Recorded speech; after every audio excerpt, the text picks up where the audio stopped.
SJR Kumar Sabarimala കർമ്മസമിതി ഒപ്പം ചേരുകയാണ്.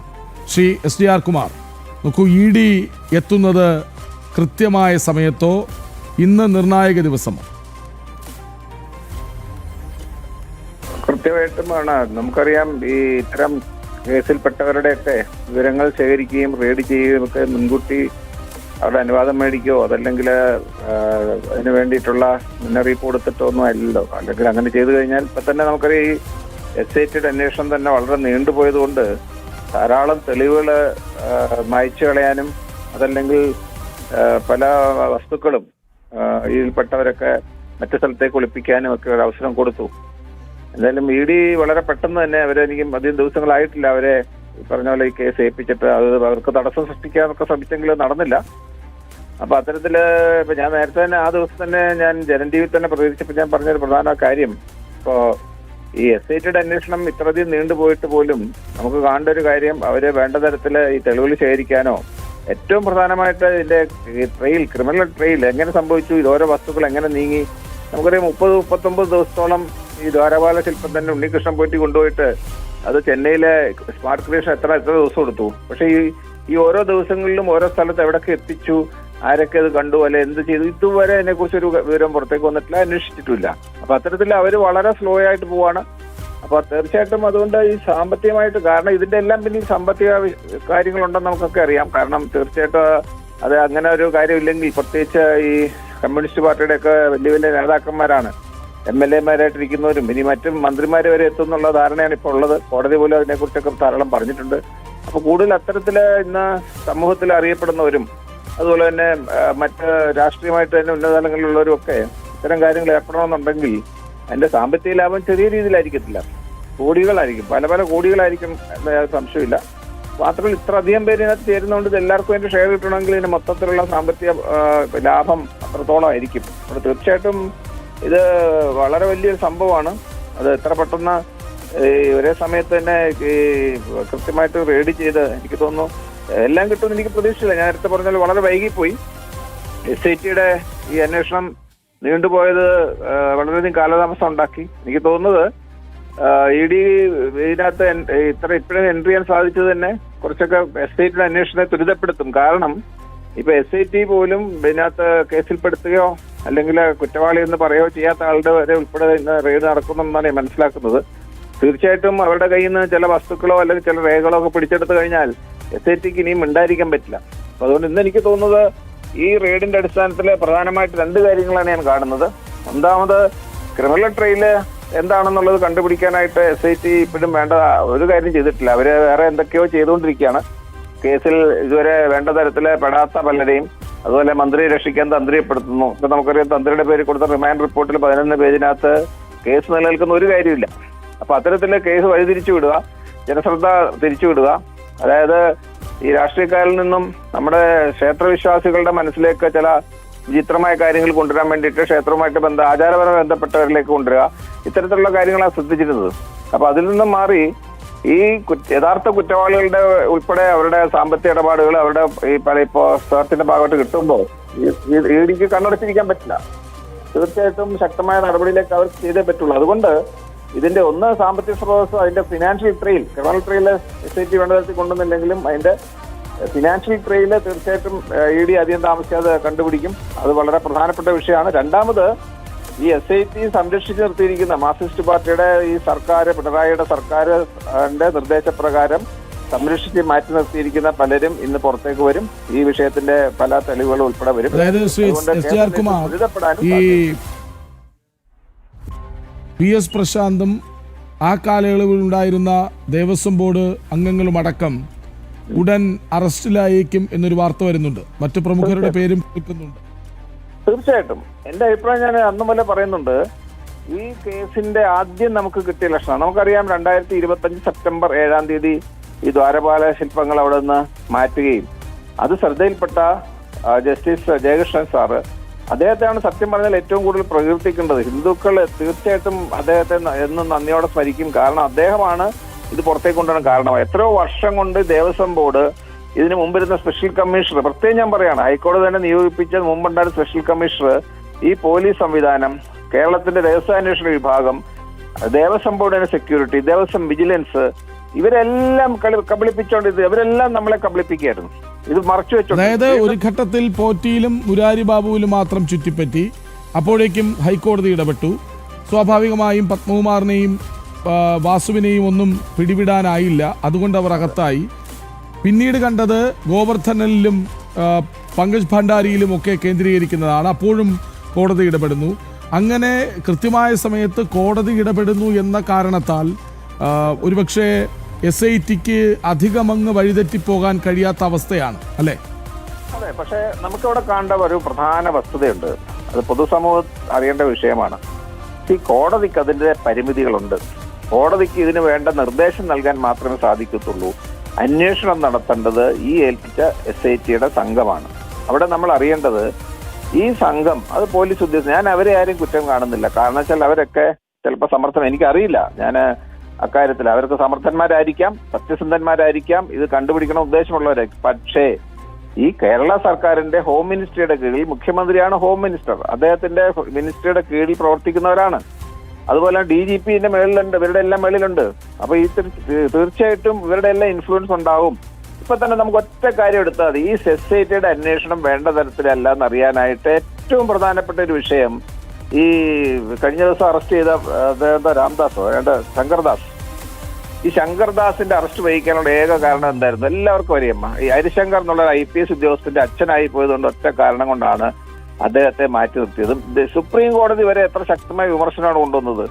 അപ്പോ ഒരു പോലീസ് ഉദ്യോഗസ്ഥന്റെ ബന്ധു എന്നുള്ള നിലയിൽ അതിലെ കുറ്റവാളികളിൽ പ്രഥമസ്ഥാനീയനായിട്ടുള്ള ആ തീരുമാനമെടുത്ത ബോർഡിലെ അംഗമായിട്ടുള്ള ഒരാളെ പോലും അവർ അറസ്റ്റ് ചെയ്യാൻ തയ്യാറായില്ലെങ്കിൽ എന്തെല്ലാം തരത്തിൽ ഇൻഫ്ലുവൻസ് ഉണ്ടായിരിക്കും എന്നുള്ളതിന് നമ്മൾ ഇനി കൂടുതൽ അന്വേഷിച്ചു പോകണ്ട. അതുകൊണ്ട് തീർച്ചയായിട്ടും ഈ SITയുടെ അന്വേഷണത്തിന്റെ ഇപ്പൊ കാണുന്നൊന്നും അല്ല യഥാർത്ഥത്തിൽ. തീർച്ചയായിട്ടും CBI, നമ്മൾ അതുകൊണ്ടാണ് ഇന്നലെ സെക്രട്ടറി നടയില് ഇത് നമ്മുടെ ധർണ നടത്തിയതിന്റെ ഉദ്ദേശം മറ്റൊന്നല്ല. അത് SIT അന്വേഷണം കൊണ്ട് ഒരു കാരണവശാലും ഇനിയിപ്പോ SIT നന്നായിട്ട് അന്വേഷിച്ചാൽ പോലും നമുക്കൊക്കെ അറിയാം കേസിന്റെ വ്യാപ്തത വളരെ പുറത്തേക്ക്, അത് കേരളത്തിന് പുറത്തും വിദേശങ്ങളിൽ പോലും ഉണ്ടോ എന്ന് സംശയിക്കത്തക്ക രീതിയിലാണ്. ഇന്നലെ തന്നെ കോടതിയുടെ പരാമർശമുണ്ട്. ഇപ്പൊ നമ്മൾ കാണേണ്ട മറ്റൊരു കാര്യമാണ് ഈ നമ്മുടെ വിജയ MLA അവിടെ സമർപ്പിച്ച സ്വർണവും ഇപ്പൊ അവിടെ കൊടുത്തിരിക്കുന്ന സ്വർണവുമായിട്ട് ഒരു ബന്ധമില്ല എന്നുള്ള തരത്തിലാണ് ഇന്ന് വന്നിരിക്കുന്നത്. ഇന്നത്തെ ഇതിൽ വന്നിരിക്കുന്നത് മനസ്സിലാക്കുന്നതാണ്. ഇനി ആ ഉദ്യോഗസ്ഥന്മാരെ വിളിച്ചു വരുത്തും കോടതി. മറ്റൊരു വിഷയമുണ്ട്, അതായത് ഈ അവിടെ ഇപ്പം തിരികെ കൊണ്ട് പിടിപ്പിച്ച വസ്തുക്കള് ഒരു കാരണവശാലും ഒറിജിനൽ വസ്തുവായിട്ട് ബന്ധമില്ല എന്നാണ് ഇന്നലത്തെ കോടതി പരാമർശം തന്നെ വരുന്നത്.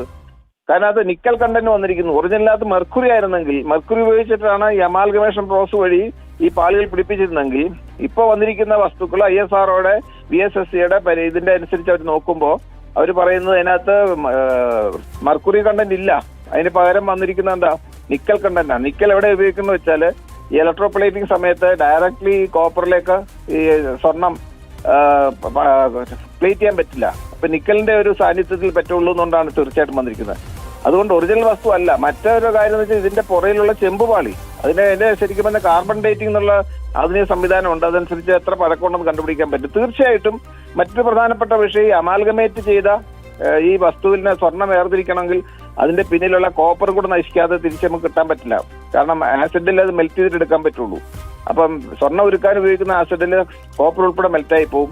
അപ്പൊ അതുകൊണ്ട് തീർച്ചയായിട്ടും ഒറിജിനൽ സാധനം അല്ല. ഇനി രണ്ടാമത് നമ്മൾ അതുമല്ല സംശയിക്കുന്നത്, ഈ അഴിച്ചുകൊണ്ട വസ്തുക്കൾ അതേപോലെ എവിടേക്കോ കച്ചവടം ചെയ്തിട്ടുണ്ട്. അല്ലെങ്കിൽ ഈ രണ്ടാമത് പ്ലേറ്റ് ചെയ്തിരിക്കുന്നത്, ഇലക്ട്രോ പ്ലേറ്റ് കൊണ്ടുവന്നിരിക്കുന്നത് തീർച്ചയായിട്ടും വേറൊന്നാണെങ്കിൽ അതിന്റെ അർത്ഥം എന്താണെന്ന് വെച്ചാൽ ഈ കൊണ്ടുപോയ ആദ്യത്തെ വസ്തു അവർ മറിച്ച് അവിടെ വിറ്റിട്ടുണ്ട്. കുറച്ചൊന്നും അല്ല, എന്തുമാത്രം കാര്യങ്ങൾ കൊണ്ടുപോയിട്ടുണ്ട്. അങ്ങനെ മറിച്ചു വിട്ടിട്ട് പകരം ഇതിന്റെ എല്ലാ അളവുകളും ബാക്കി എല്ലാം മോൾഡ് എടുത്തിട്ട് അതേ രീതിയിൽ ഒരു സാധനം കോപ്പറിൽ സൃഷ്ടിച്ച് അതിന്റെ പുറത്ത് ഈ ഗോൾഡ് പ്ലേറ്റിംഗ് ആണ് നടത്തിയെന്നുള്ളത് യാതൊരു സംശയമില്ല. അപ്പോൾ ഇത് വളരെ വലിയ വ്യാപ്തിയാണ് ഈ കേസിൽ. പക്ഷെ SIT വേണ്ട തരത്തിലാവുന്നില്ല. ഞാൻ നേരത്തെ പറഞ്ഞ പോലെ ഈ സ്വർണം ഏറ്റെടുത്ത സ്വർണത്തിന്റെ ഒന്ന് ആലോചിച്ച് നോക്കൂ. ഈ ഉരുക്കിയ സ്വർണ്ണം ഒന്ന് പകരം വേറെ സ്വർണ്ണമാണ്. ഈ തൊണ്ടി അങ്ങനെ സ്വീകരിക്കാൻ പറ്റും? ഏതെങ്കിലും ഒരു തൊണ്ടി എടുക്കണമെങ്കിൽ ആ യഥാർത്ഥ മോഷണം പോയ വസ്തുവല്ലേ. അല്ല, ഇനി പകരം 400 ഗ്രാം സ്വർണം പോയി 480 വട്ടവരട്ടി, അതിന് പകരം 480 വേറെ എടുത്താൽ അത് തൊണ്ടിയാവുമോ? അതുകൊണ്ട് SITയുടെ അന്വേഷണം തീർത്തും പരാജയം തന്നെയാണെന്നുള്ള സംശയമില്ല. അതുകൊണ്ട് CBI അന്വേഷണം കൂടിയേ തീരൂ. ഇതിന്റെ മൊത്തം ട്രെയിൽ അറിയണമെങ്കിൽ മാത്രമല്ല ഇത് തീർച്ചയായിട്ടും ഉന്നതരിലേക്ക് പോകും. അല്ല, അതിന് കെ സുരേന്ദ്രൻ BJPയുടെ മുൻ സംസ്ഥാന അധ്യക്ഷൻ ഞങ്ങളുടെ പ്രതിനിധിയോട് ഡൽഹിയിൽ പ്രതികരിച്ചത് സോണിയാഗാന്ധിയുടെ പങ്കന്വേഷിക്കണം, ഇറ്റലിയിലേക്ക് സ്വർണം കൊണ്ടുപോയിട്ടുണ്ട് ഇത് മാറി മാറി വന്ന ഇടതു വലതു സർക്കാരുകളാണ് ഈ കൊള്ളയ്ക്ക് പിന്നിൽ. ഗൂഢാലോചനയുടെ ശരി പുറത്തു വരണമെങ്കിൽ, ആരാണ് പങ്കെടുത്തത് അതിലെന്ന് തിരിച്ചറിയണമെങ്കിൽ CBI വന്നേ മതിയാകൂ എന്നാണ്. തീർച്ചയായിട്ടും അദ്ദേഹം പറഞ്ഞ 100% ശരിയാണ്. കാരണം ഒറ്റ കാര്യം എടുക്കും. ഞാൻ ഇന്നലെ നമ്മുടെ സെക്രട്ടറി നടയിലും ഇതേ വിഷയം നമ്മൾ പറഞ്ഞതാണ്. അതായത് ഈ കാലാകാലങ്ങളായിട്ട് ശബരിമല മാത്രമല്ല, ദേവസ്വം ബോർഡ് ഭരിക്കുന്ന എല്ലാ ക്ഷേത്രങ്ങളിലും കൊള്ളയാണ് നടക്കുന്നത്. ഇപ്പൊ ഇന്നലെ തന്നെ സുപ്രീം കോടതിയുടെ പരാമർശം നമുക്കറിയാം ഗുരുവായൂരത്തിനെ കുറിച്ച്. എന്തെല്ലാം കാര്യങ്ങളാണ് നടക്കുന്നത്. അപ്പം ഈ ക്ഷേത്ര കൊള്ള നടത്തുന്നത് ഈ മാറി മാറി വന്ന UDF-ന്റെ LDF-ന്റെ സർക്കാരുകളാണെന്നുള്ള യാതൊരു സംശയമില്ല. ഇപ്പൊ എന്തോ ഒരു ഭാഗ്യം കൊണ്ട് അയ്യപ്പനാണ് നമ്മൾ ഇന്നെല്ലാം കണ്ണു തുറപ്പിക്കുന്നത് എന്നുള്ളതുകൊണ്ടാണ് നമുക്ക് 2012 ശബരിമല വിഷയം വന്നു. അങ്ങനെയാണ് ഇവരെയൊക്കെ എക്സ്പോസ്ഡ് ആയത്. രണ്ടാമത് ഇപ്പൊ നമുക്കറിയാം ഈ വിഷയത്തില്. അപ്പൊ തീർച്ചയായിട്ടും ഇതിന് തുടക്കമാണ്, ടിപ്പ് ഓഫ് ദി ഐസ്ബർഗ് ആണ്.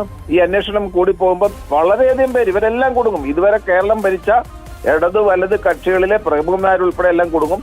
കാരണം ഇവരെല്ലാം നിയോഗിച്ച ദേവസ്വം ബോർഡ് മാത്രമല്ല. ഞാൻ ചോദിക്കുന്ന മറ്റൊരു കാര്യം, ഈ സ്വർണം മോഷണം പോയപ്പോ തന്ത്രി എന്തുകൊണ്ട് തടഞ്ഞില്ല, അദ്ദേഹം എന്തുകൊണ്ട് റിപ്പോർട്ട് ചെയ്യാൻ ചോദിക്കുന്നത്, ഈ വരൊക്കെ എവിടെയായിരുന്നു? ഈ പറഞ്ഞ ഇത്രയും നാൾ നടന്ന ഈ കൊള്ളയ്ക്ക് അന്നൊരു ഗവൺമെന്റ് ഉണ്ടല്ലോ. ഈ ദേവസ്വം മന്ത്രിക്ക് എന്തിനാ? ദേവസ്വം മന്ത്രി എന്ത് ചെയ്യായിരുന്നു? അദ്ദേഹത്തിന്റെ വകുപ്പിൽ നടക്കുന്ന ഒരു കാര്യം അറിയത്തില്ല. ഈ ഹോം മിനിസ്റ്റർ എന്ത് ചെയ്യായിരുന്നു? ഇവിടെ എന്താ രഹസ്യാന്വേഷണ വിഭാഗം അവിടെ പ്രവർത്തിക്കുന്നത്? ഞാൻ ചോദിക്കുന്നത്, ചെറിയൊരു തെഫ്റ്റ് അല്ലെങ്കിൽ ഒരു കടയിൽ എന്തെങ്കിലും ഒരു സംഭവം ഉണ്ടെങ്കിൽ നിസ്സാര കാര്യത്തിന് പോലും, അത് കാര്യം എന്തുമായിക്കോട്ടെ, അതിന് പോലും രഹസ്യാന്വേഷണ വിഭാഗം അന്വേഷിച്ച് റിപ്പോർട്ട് ചെയ്ത് അവന്റെ മണ്ടയിൽ എന്തെല്ലാം കുറ്റം കൊണ്ടുവരുന്നതാണ്. ഇത്രയും വലിയ കൊള്ള വർഷങ്ങളിൽ നടന്നിട്ട് കേരളത്തിലെ പോലീസിന്റെ രഹസ്യാന്വേഷണം അറിഞ്ഞില്ല എന്ന് പറഞ്ഞാൽ ആരെങ്കിലും വിശ്വസിക്കുമോ? ഇവിടെ എന്തെങ്കിലും ചെയ്താൽ പെട്ടെന്ന് അറിയുന്ന ആളാണ് പിണറായി വിജയൻ. അതുകൊണ്ട് തീർച്ചയായിട്ടും ഇത് മുഖ്യമന്ത്രിക്ക് ഉൾപ്പെടെ പങ്കുണ്ട്, മാറി മാറി വന്ന സർക്കാരുകൾക്ക് പങ്കുണ്ട്. ഈ ദേവസ്വം ബോർഡിന്റെ കൊള്ളയും മറ്റെല്ലാം നടന്നുകൊണ്ട് എല്ലാ ക്ഷേത്രങ്ങളും, ശബരിമല മാത്രമല്ല. തീർച്ചയായിട്ടും അതുകൊണ്ടാണ് ഹിന്ദു സംഘടനകൾ എത്രയോ വർഷങ്ങളായിട്ട് പറയുകയാണ് ഈ സംവിധാനം മാറ്റിയേ മതിയാവൂ. നമ്മൾ എത്രയോ നിവേദനങ്ങൾ കൊടുത്തു, എന്തെല്ലാം സമരമുഖങ്ങൾ നടത്തി, സെക്രട്ടേറിയറ്റ് നടയിലും താലൂക്ക് ഓഫീസ് നടയിലും എന്തെല്ലാം നമ്മൾ ചെയ്തു. എത്ര വർഷമായി. അന്ന് ഇത് അയ്യപ്പനായിട്ടാണ് കണ്ണു തുറപ്പിക്കുകയും ഇത് വിശാലമായ അന്വേഷണത്തിൽ പോകാനൊക്കെ ഇടവന്ന് അങ്ങനെയാണ്. അതുകൊണ്ട് തീർച്ചയായിട്ടും സമഗ്രമായ അന്വേഷണത്തിൽ കൂടെ ഇത് പെട്ടെന്ന് തീരുന്നുമല്ല. അത് ഞാൻ വേറൊരു കാര്യം കൂടെ പറയാം. ഇപ്പൊ ശബരിമലയിൽ തന്നെ ഇതിന്റെ ഒരു പരിസമാപ്തി എത്താൻ തന്നെ സമയമെടുക്കും. കാരണം അത്ര വലിയ ട്രെയിൽ ഇതിന്റെ ഫ്രണ്ടിലുണ്ട്. അത് കഴിഞ്ഞാൽ തീർച്ചയായിട്ടും ഇത് തുടർച്ചയായിട്ട് മറ്റ് ക്ഷേത്രങ്ങൾ നടന്ന കൊള്ളയും എല്ലാം. ഞാൻ പറഞ്ഞ ഒരു കാരണവശാലും ദേവസ്വം ബോർഡിന്റെ ആയാലും സ്വതന്ത്രമായിട്ട് ട്രസ്റ്റികളുടെ ആയാലും ശരി, ഏതാളുടെ ആയാലും ശരി, പ്രൈവറ്റ് ക്ഷേത്രങ്ങളായാലും ശരി, ഒരു കാരണവശാലും ഇതെല്ലാം ദേവന്റെ സ്വത്താണ്. അതുകൊണ്ട് ഭക്തജനങ്ങളെ സംബന്ധിച്ചിടത്തോളം ഒരു കാരണവശാലും ദേവന്റെ സ്വത്ത്, കാരണം ഇത് ഭക്തജനങ്ങളാണ് സമർപ്പിക്കുന്നത്, ഭക്തജനങ്ങൾ ദേവനാണ് സമർപ്പിക്കുന്നത്, അതിന്റെ അവകാശം ദേവനാണ്. ഇനി നമ്മുടെ ക്ഷേത്രാചാര പ്രകാരം അതില് എന്തൊക്കെ കാര്യം അവിടെ ഇപ്പൊ തന്ത്രിയുടെ ചില അവകാശങ്ങളുണ്ട്.